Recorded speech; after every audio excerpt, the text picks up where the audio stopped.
আবার একটা সময় আসবে আমরা কেউ এই পৃথিবীতে থাকবো না।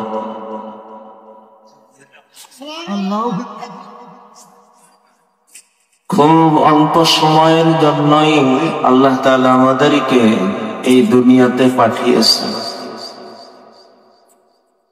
আমরা কেউ আসি নাই, আমাদেরকে আনা হয়েছে।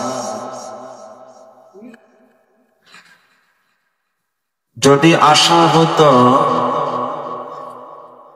তো নিজের মন মতো চলার সুযোগ হতো। আমি এসেছি, আমার যেমনটা মন চায় আমি চলব, কিন্তু আমি তো আসি নাই, আমাকে আনা হয়েছে। যখন আনা হয়েছে তো আমার নিজের চাওয়াই চলার কোনো সুযোগ আমার নাই। যিনি আমাকে আনছেন আমাকে তার চাওয়াতেই চলতে হবে। আমাদেরকে আনছেন কে? তো আল্লাহ চাহি জীবন, রব চাহি জীবন, আমাকে চলতে হবে। এই পৃথিবীতে আমি আমার মতন আসি নাই, অতএব আমার মন মতো চলার কোন সুযোগ আমার নাই। এই পৃথিবীতে আমাকে আমার পরিবার আনে নাই, আমার সমাজ আনে নাই, আমার দল আনে নাই, আমার দেশ আনে নাই। এই পৃথিবীর কেউ আমাকে তো আনে নাই, অতএব আমাকে পরিবারের হয়ে চলার সুযোগ নাই, সমাজের হয়েও চলার সুযোগ নাই, দলের হয়েও চলার সুযোগ নাই, দেশের হয়েও চলার সুযোগ নাই। যিনি আমাকে আনছেন, যিনি আমাকে সৃষ্টি করছেন, আমাকে তার চাওয়াতেই চলতে হবে। আবার কথাকে দোহরায়, হে আমার প্রিয় ভাইরা, এই পৃথিবীতে আমরা এক সময় ছিলাম না, আবার একটা সময় আসবে আমরা কেউ থাকবো না। খুব অল্প সময়ের জন্য আমাদের আশা। কেমন অল্প সময় এ আলোচনার পরে আসছে।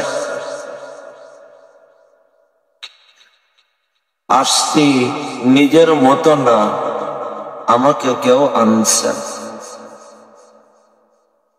যখন আমি আমার মতো আসে নাই তো আমার মতো চলার আমার কোনো যুক্তিকতা নাই, সুযোগও নাই। যিনি আমাকে আনছেন আমাকে তার চাওয়াতেই আমাকে চলতে হবে। আমাকে আনছেন কে?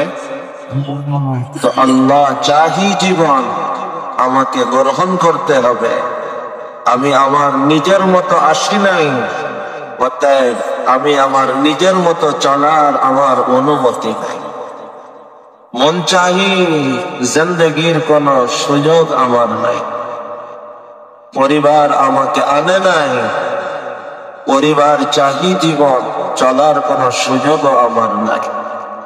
সমাজ আমাকে আনে নাই, অতএব সমাজ চাহি জীবন, চলার কোন সুযোগ আমার নাই।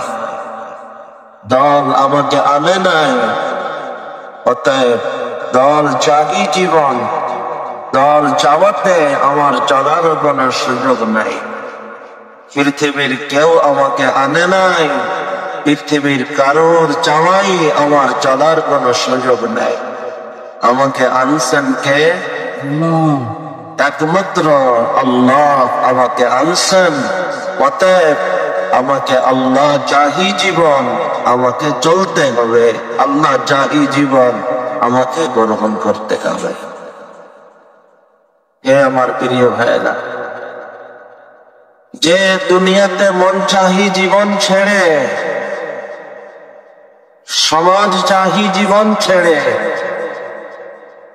দল চাহি জীবন ছেড়ে, দুনিয়া সবার চাওয়াকে বাদ দিয়ে মোর মাওলা চাহি জীবন, আল্লাহ চাহি জীবন, রব চাহি জীবন গ্রহণ করে এই মানুষটা সারাটা জীবন নিজের চাওয়াকে মিটিয়ে মিটিয়ে কোরবানি করে করে যখন আখিরাতে পা রাখবে, সারা জীবন নিজের চাওয়াকে মিটিয়ে আসছে না, আজ আখিরাতে যা চাবে আল্লাহ তার সব চাওয়া পূরণ করবে।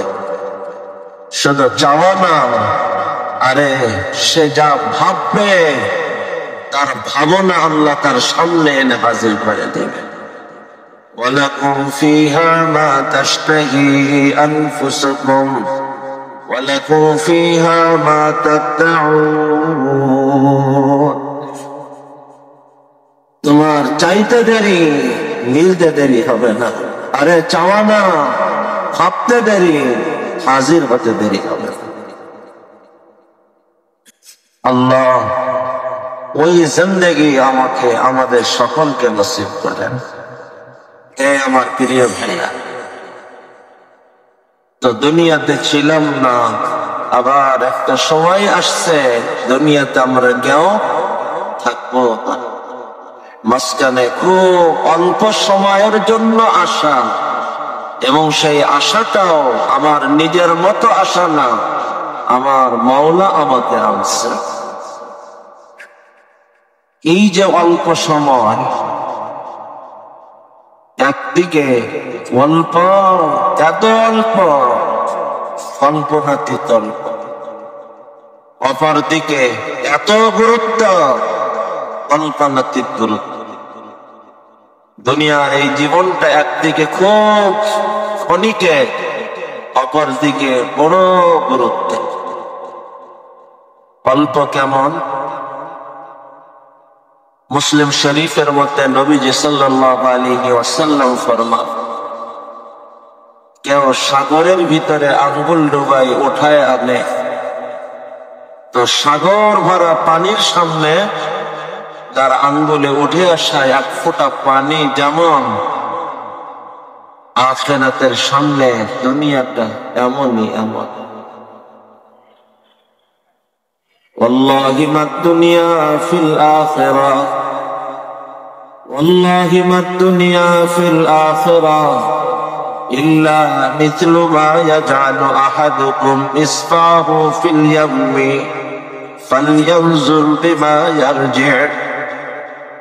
কসম বা খোদা, আখিরাতের সামনে দুনিয়াটা কেমন। নবীজি বলেন, কেউ তার আঙ্গুল সাগরে ডুবায় উঠাই আনে, তো সাগর ভরা পানির সামনে তার আঙ্গুলে উঠে আসা এক ফোঁটা পানি যেমন, আখিরাতের সামনে দুনিয়াটা এতটুকুই এমন। হে আমার প্রিয় ভাইরা,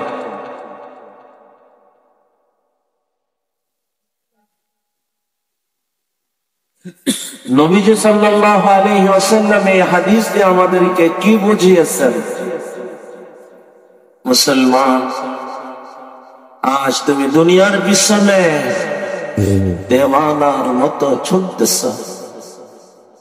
তোমার সকাল, দুপুর, সন্ধ্যা, রাত 24টা ঘন্টা দুনিয়া দুনিয়া। জানো এই দুনিয়াটা কতটুকু? এই দুনিয়ার বাস্তবতা কি? যে জীবনকেই তুমি তোমার সবকিছু মনে করতেছ, শোনো, এই দুনিয়ার জীবন আখিরাতের জীবনের সামনে সাগর ভরা। জীবনের সামনে আঙ্গুলে উঠে আসে এক ফোঁটা জীবনের মতো মাত্র। নবীজি কি বুঝাইতে চাইছেন? মুসলমান, দুনিয়ার শান্তি তোমার কাছে অনেক বড় শান্তি মনে হয়,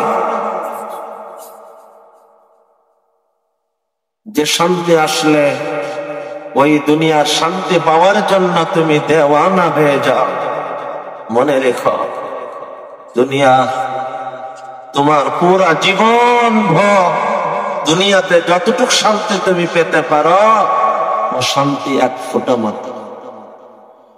আর আখিরাতের শান্তি যা তুমি ভুলে গিয়েছ, সেই শান্তি হলো সাগর ভরা শান্তি। মুসলমান এক ফোঁটা শান্তিকে বিসর্জন দিয়ে সাগর ভরা শান্তিকে যদি পাওয়া যায়, এর থেকে বড় পাওয়া আর কোন পাওয়া হতে পারে? মুসলমান, দিনের পথে চলতে তোমার কষ্ট হয়, মনে রেখো তোমার দুনিয়ার জীবনের সমস্ত কষ্ট একত্র করেও ওই কষ্টটা হলো এক ফোঁটা।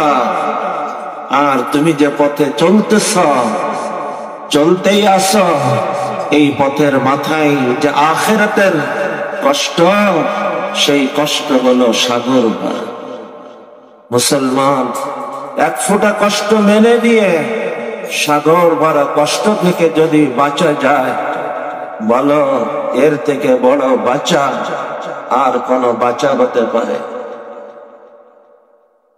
মুসলমান, দুনিয়ার শান্তি এক ফোঁটা, দুনিয়ার কষ্ট এক ফোঁটা, দুনিয়ার জীবনটাই এক ফোঁটা।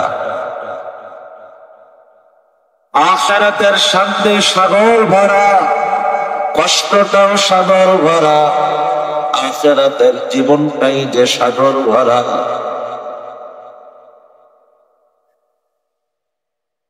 মুসলমান, এক ফোঁটা শান্তি বিসর্জন দিয়ে যদি সাগর ভরা শান্তি পাওয়া যায়, এর থেকে বড় পাওয়া আর কোনো পাওয়া হতে পারে না।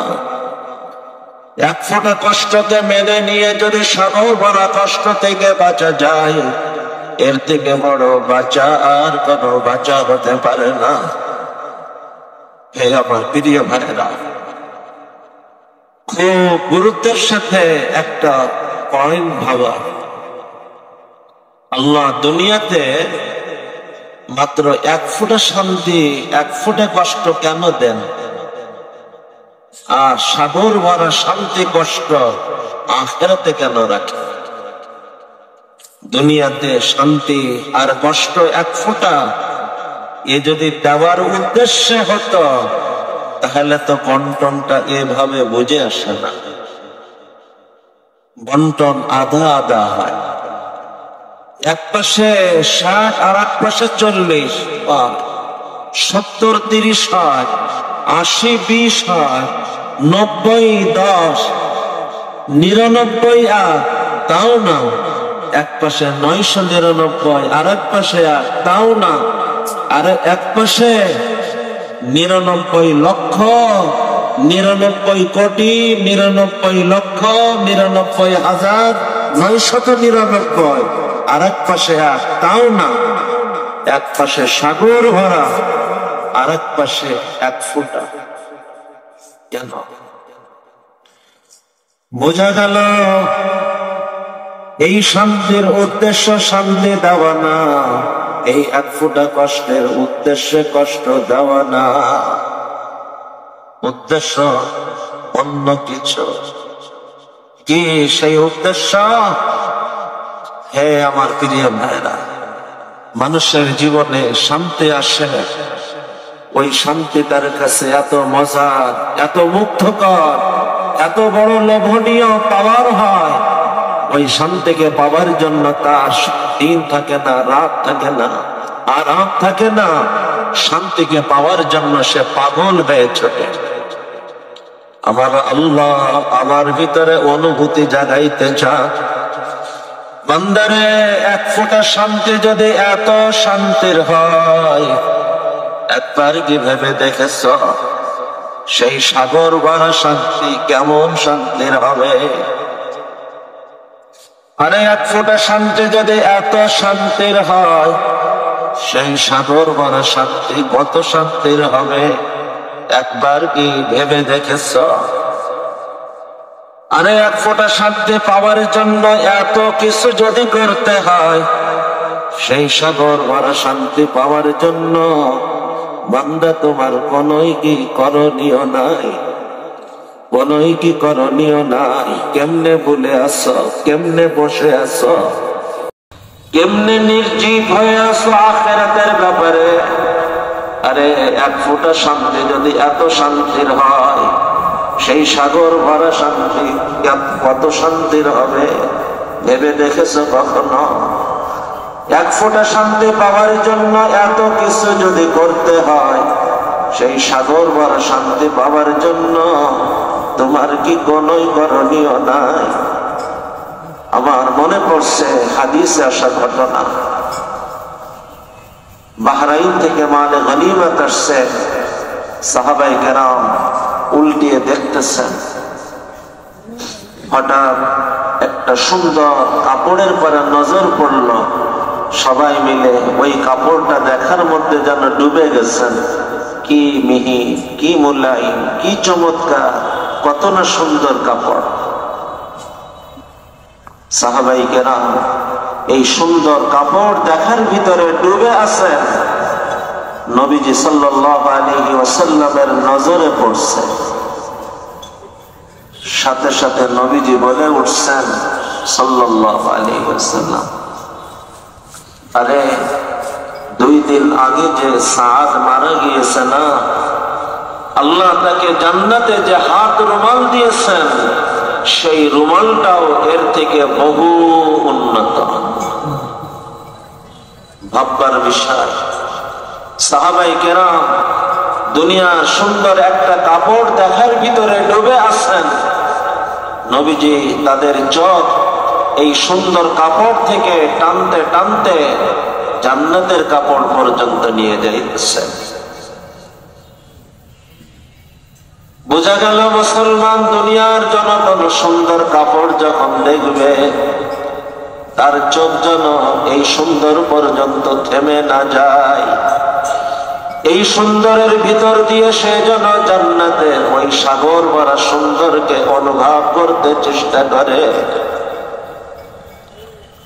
হে আমার প্রিয় ভাইরা, সাহাবায়ে কেরাম দুনিয়ার সুন্দর কাপড় দেখার মধ্যে ডুবে আছে। নবীজির নজরে পড়ছে। সাথে সাথে বলে উঠছেন, আরে 2 দিন আগে যে তোমাদের সাথী সাদ রাদিয়াল্লাহু আনহু মারা গিয়েছেন, আল্লাহ তাকে জান্নাতে যে রুমালটা দিয়েছেন তাও তো এর থেকে অনেক উন্নত। সাহাবায়ে কেরাম দুনিয়ার সুন্দর কাপড় দেখার মধ্যে ডুবে আছেন। নবীজি তাদের চোখ এই সুন্দর কাপড় থেকে টানতে টানতে জান্নাতের কাপড় পর্যন্ত নিচ্ছেন। কেন? এ কথা বোঝানোর জন্য মুসলমান, তোমার চোখ দুনিয়ার কোন সুন্দর কিছু যখন দেখে, ওই সুন্দর পর্যন্ত যেন তুমি থেমে না যাও। তোমার অন্তর চক্ষু যেন এই সুন্দরের মধ্য থেকে ওই আখিরাতের সাগর ভরা সুন্দরকে দেখার চেষ্টা শুরু করে। তুমি যে সুন্দর দেখতেছ, এ সুন্দর তো হলো 1 ফোঁটা, আর ওই সুন্দর যা তোমার অপেক্ষায় আছে ওটা সাগর ভরা। যে শান্তির পিছনে তুমি দৌড়াইতেছ, এই শান্তি 1 ফোঁটা, আর যে শান্তি তোমার মাওলা তোমার জন্য রেখে দিয়েছেন, ওই শান্তি তোমার সাগর ভরা। যে শান্তির পিছনে তোমার রাত দিন এক করে চলতেছ, এই শান্তি মনে রেখো 1 ফোঁটা, 1 ফোঁটা, 1 ফোঁটা। আর যে শান্তির কথা তুমি ভুলে গিয়েছ, তোমার মাওলা তোমার জন্য রেখেছিলেন, সেই শান্তি কিন্তু সাগর ভরা। সাবধান, সাবধান, 1 ফোঁটা শান্তির পিছনে পড়ে সাগর ভরা শান্তি যেন হারিয়ে ফেলো না। এই 1 ফোঁটা শান্তি দেওয়া হয়েছে শান্তি দেওয়ার জন্য না, এই 1 ফোঁটা শান্তি দেওয়া হয়েছে সাগর ভরা শান্তির চেতনা জাগানোর জন্য। এই 1 ফোঁটা শান্তি দেওয়া হয়েছে সাগর ভরা শান্তির চেতনা জাগ্রত করার জন্য। 1 ফোঁটা শান্তি যদি এত শান্তির হয়, সেই সাগর ভরা শান্তি কত না শান্তির হবে। অন্তর চক্ষু দেখবে, তার বিবেক জাগ্রত হবে, সে ভাবতে আরম্ভ করবে, আরে 1 ফোঁটা শান্তির জন্য যদি আমার এত কিছু করতে হয়, সেই সাগর ভরা শান্তির জন্য আমার কি কোনোই করণীয় নাই? মানুষের জীবনে কষ্ট আসে, মনে হয় পায়ের তলার মাটি সরে যাইতেছে, দুনিয়া অন্ধকার হয়ে আসছে। আমার আল্লাহ অনুভূতি জাগাইতে চান, বান্দারে যে কষ্টে তোমার কাছে দুনিয়াটা অন্ধকার লাগছে, দুনিয়া তোমার কাছে সংকীর্ণ মনে হইতেছে, এই কষ্ট তো এক ফোঁটা, অথচ যে পথ ধরে তুমি চলতেছ এই পথের মাথায় যে সাগর ভরা। এক ফোঁটা কষ্ট যদি এত কষ্টের হয়, সেই সাগর ভরা কষ্ট কত কষ্টের হবে একবার কি ভেবে দেখেছ?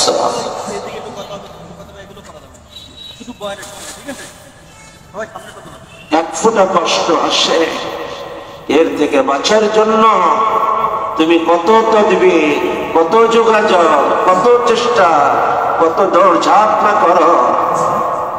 আরে সেই সাগর ভরা কষ্ট থেকে বাঁচার জন্য তোমার কি কোনো করণীয় নাই? কোরআন এ কথাই আমাদেরকে শোনাইতেছে, وَلَنُذِيقَنَّهُمْ مِنَ الْعَذَابِ الْأَدْنَى دُونَ الْعَذَابِ الْأَكْبَرِ لَعَلَّهُمْ يَرْجِعُونَ لَعَلَّهُمْ يَرْجِعُونَ। আমি আল্লাহ মানুষের জীবনে বড় বিপদের আগে, বলো সাগর ভরা বিপদের আগে, ছোট ছোট বিপদ, বলো এক ফোঁটা বিপদ দিয়ে থাকি। কেন? আল্লাহ সেটাও শোনাইতেছেন, লাআল্লাহুম ইয়ারজিউন লাআল্লাহুম ইয়ারজিউন লাআল্লাহুম ইয়ারজিউন। বান্দা এক ফোঁটা কষ্টের ভিতর দিয়ে সাগর ভরা কষ্টকে যেন অনুভব করে, সে জীবনকে নিয়ে যেন ভাবতে আরম্ভ করে, আর সেটা সাগর ভরা কষ্টের পথ থেকে সাগর ভরা শান্তির পথে ফিরে আসে। লাআল্লাহুম ইয়ারজিউন লাআল্লাহুম ইয়ারজিউন। যাই হোক ভাইয়েরা আমার, তো বলতেছিলাম দুনিয়া আমরা ছিলাম না, আবার একটা সময় আসছে আমরা কেউ থাকবো না। খুব অল্প সময়ের জন্য আমাদের আশা, সময় কত অল্প। নবীজির হাদিসের মূল বক্তব্য হলো এই জীবনটা এক ফোঁটা, এই জীবনের শান্তিও এক ফোঁটা, কষ্টও এক ফোঁটা, জীবনের সবকিছুই এক ফোঁটা, কারণ জীবনটাই তো এক ফোঁটা। আর আখিরাতের জীবন যা আমার সামনে, ওটা সাগর ভরা, ওর কষ্টও সাগর ভরা, শান্তিও সাগর ভরা, কারণ জীবনটাই তো সাগর ভরা। এই যে উদাহরণ নবীজি দিলেন না, এটাও মূলত অ্যাকুরেট হিসাব না, এটা বুঝের নিকটতম, বাস্তবতাকে বুঝের নিকটে আনা একটা চমৎকার উদাহরণ। নবীজি এক ফোঁটা সাগর ভরা বলে যে উদাহরণ দিয়েছেন, এটাও অ্যাকুরেট হিসাব না, বাস্তবতাকে বোঝানোর জন্য বুঝের নিকটে আনা একটা উদাহরণ, চমৎকার উদাহরণ। আখিরাতের দুনিয়া কেমন, সম্ভবত ইমাম গাজালি রহমতুল্লাহ আলাইহি লিখছেন, মনে করেন এই পুরা দুনিয়াটা যদি সরিষার দানা দিয়ে ভরে আসমান পর্যন্ত ভরে ফেলা হয়, নদী নালা সাগর সবকিছু সরিষার দানা দিয়ে ভরে ফেলা হবে, এরপরে ভরতে ভরতে আকাশ পর্যন্ত, আসমান পর্যন্ত ভরে ফেলা হবে, কি পরিমাণ সরিষার দানা লাগবে কেউ হিসাবে আনতে পারবে?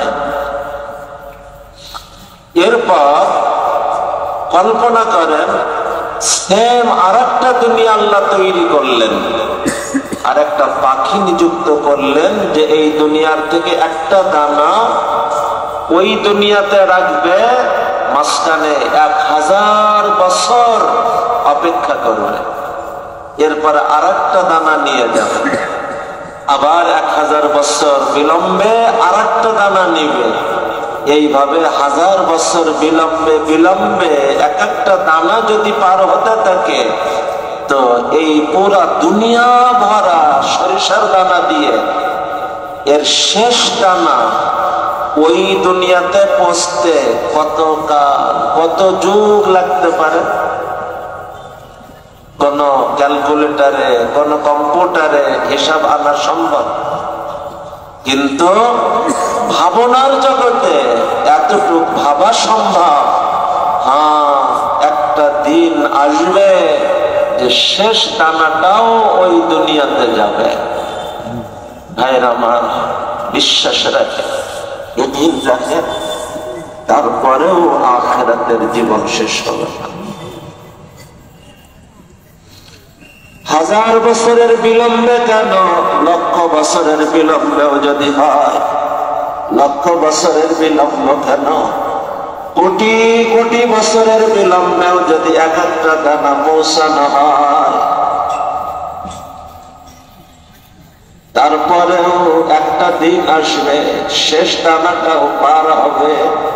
কিন্তু বাবারে, আখিরাতের জীবন তারপরেও পার হবে না, তারপরেও শেষ হবে না। কারণ সসীম আর অসীমের মাঝখানে তুলনা হয় কেমনে? আখিরাতের তো কোনো শেষ নাই, দুনিয়া তার সাথে তুলনার কোনো সুযোগই তো নাই।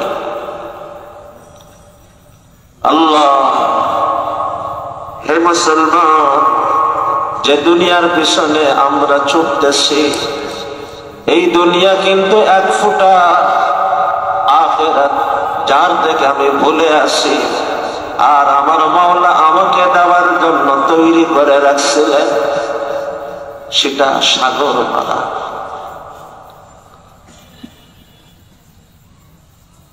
তো সাগর ভরা জীবনের সামনে এক ফোঁটা জীবন,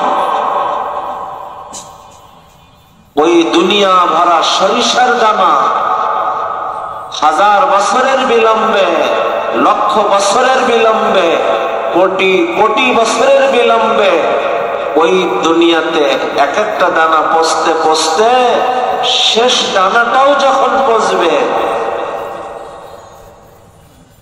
তখনও আখিরাতের জীবন শেষ হবে। সেই আখিরাতের সামনে দুনিয়ার এই ক্ষণিকের জীবন আমার কতটুকু বলেন, কতটুকু বলেন? এতটুকুর জন্যই আমার সারাটা জীবন, এর জন্যই আমার রাত দিন।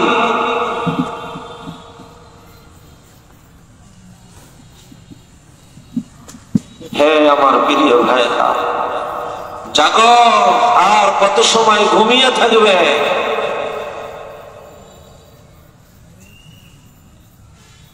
আল্লাহ প্রদত্ত এই জীবন এক ফোঁটা এই দুনিয়ার জন্য না, এই দুনিয়ার কোন কিছুর জন্য আমার এই জীবন না।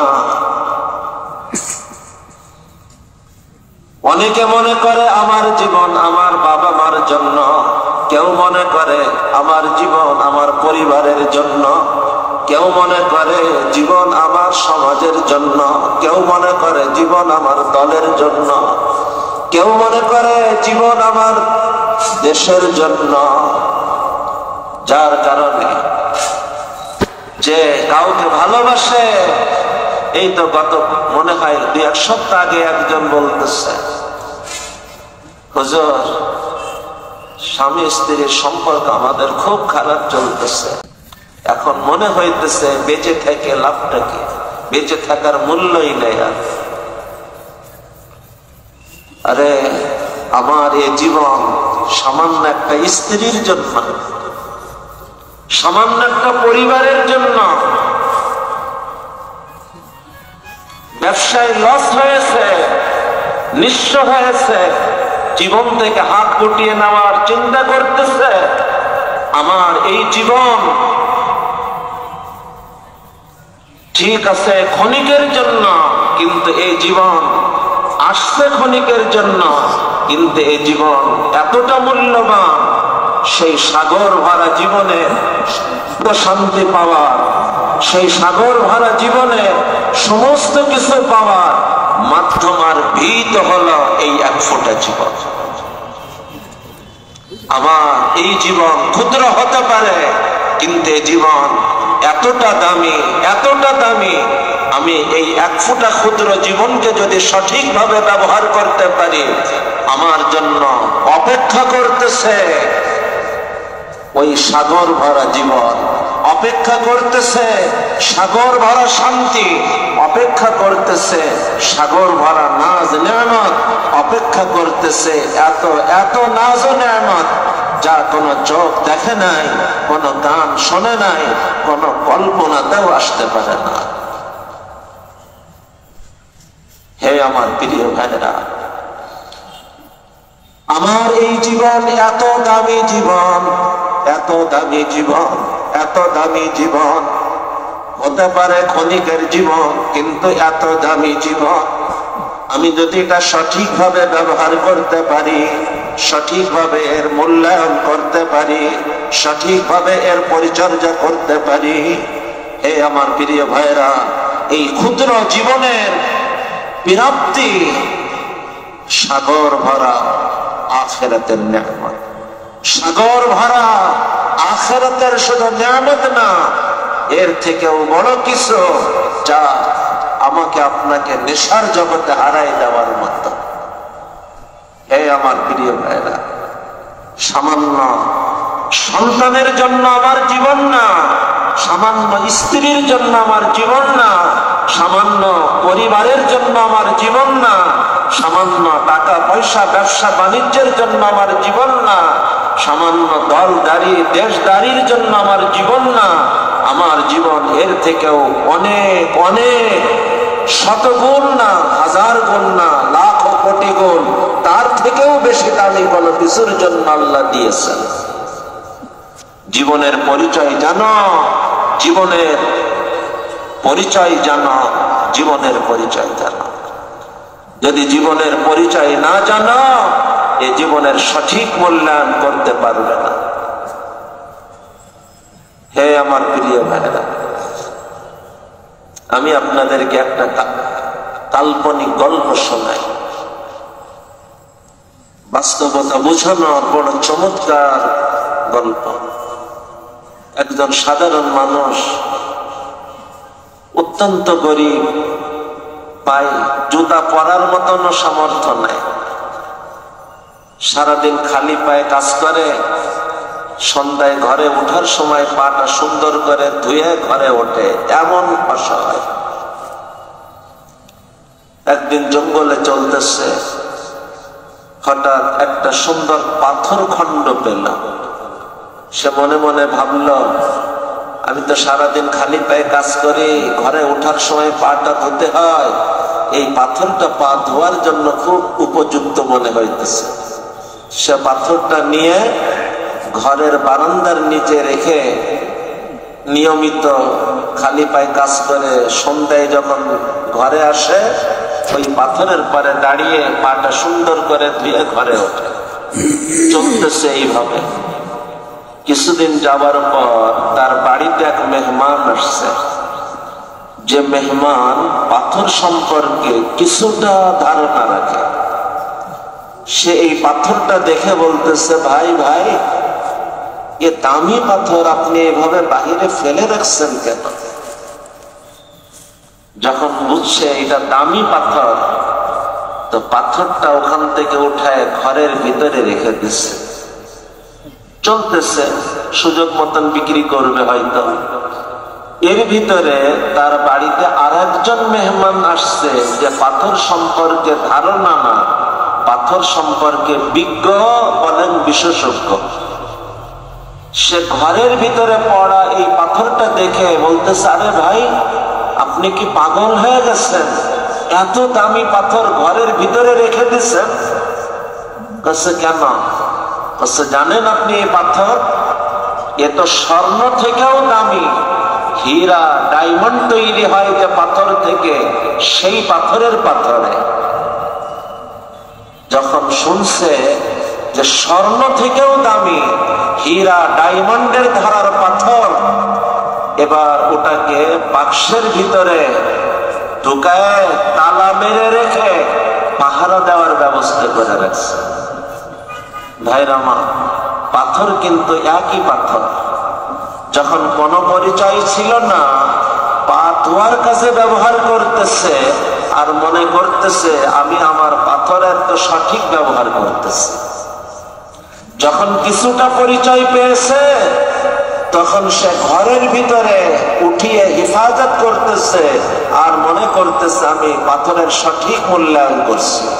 কিন্তু যখন তার পরিপূর্ণ পরিচয় আসছে, তখন বাক্সের ভিতরে রেখে তালা মেরেও রেখে তারপরেও স্বস্তি না, পাহারারও ব্যবস্থা করছে। হে আমার প্রিয় ভাইরা, আমার আপনার জীবন ওই পাথর থেকেও হাজার কোটি গুণ মহামূল্যবান এই ক্ষণিকের জীবন। কিন্তু পরিচয় না থাকার কারণে হয়তো আমার আপনার জীবন পা ধোয়ার মতন। যদি আপনি আমার হয়ে যান, সবই তো আমার হয়ে যান। হে আমার প্রিয় ভাইরা, মাওলাই রুম এ গল্প শুনে আমাদেরকে বুঝাইতে চাইতেছেন, বান্দারে বাবারে, এই দুনিয়া কয় দিকে তুমি ছুটবে আর কয়টা জিনিস তুমি অর্জন করতে সক্ষম হবে বলো? মুসলমান, দুনিয়া তুমি কয়টার দিকে দৌড়াবে আর কয়টার পরে হাত রাখবে, কয়টাকে তোমার নিজের বানাবে? কিন্তু মনে রেখো, মনে রেখো, মনে রেখো, এই দুনিয়ার ভিতরে যা যা কিছু আছে, শুধু দুনিয়ার ভিতরের না, দুনিয়ার বাহিরেও ওই আখিরাতের জগতেও যা